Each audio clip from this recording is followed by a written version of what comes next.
want to bring in rescue diver Butch Hendrick and emergency room doctor Darria Gillespie to talk more with us about this. Darria, I want to go to you first. What do you make of this new information coming out now that some of the boys rescued today were in better shape than the ones who were rescued on Sunday? It contradicts what we had heard before, that they were bringing some of the strongest out first. So, Christy, that's a very good question. And emergency triage, something we practice, is something that you know that the doctor who is in that cave is making some really hard decisions right now.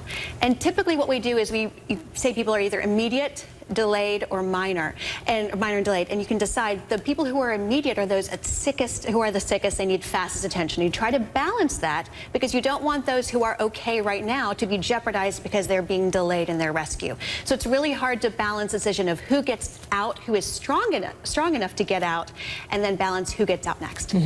So, Butch, let me ask you, since you are a diver, you're a rescue diver, I know that you haven't necessarily been in a cave, but from your vantage point, what are your biggest concerns going into a journey like this? Obviously, one of the largest concerns is the time window that it's going to take to bring the boys out and the speed at which it happens.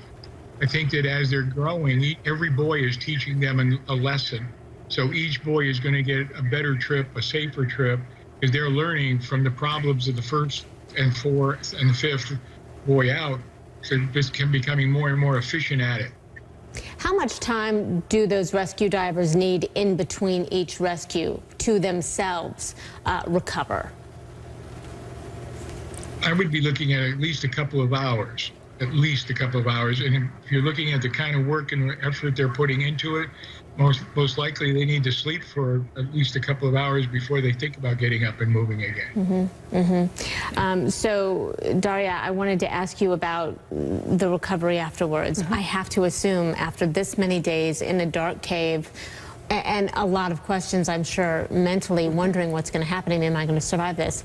What would recovery be like in general? Obviously, each of these kids is an individual. They will deal with it differently in their own way.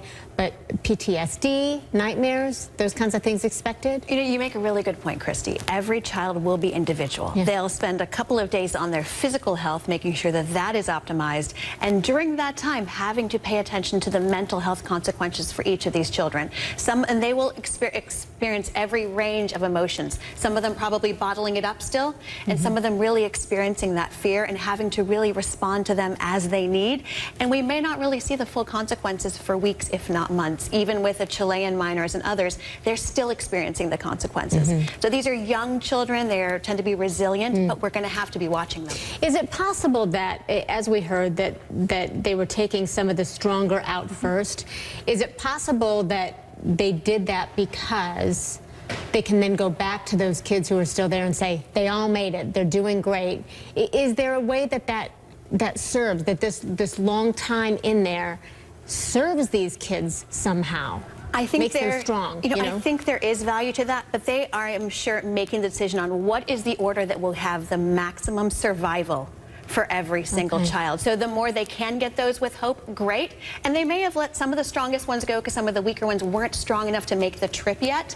So it's probably a balance of those who are the sickest plus those who are ready to make the trip. And also to what Butch said about the rescuers and paying attention to them. One of the things they tell us as emergency physicians is when you get to a code, check your own pulse first. And it is so crucial for these rescue divers who are putting their own lives in danger that they are taking care of themselves as well. Truly, put your own mask on first. Just like we hear on the airline. Absolutely. All right. Thank you so much. It's so good to have you here. Butch Hendrick, Dr. Darria Gillespie. Appreciate your expertise, both of you. Thank you.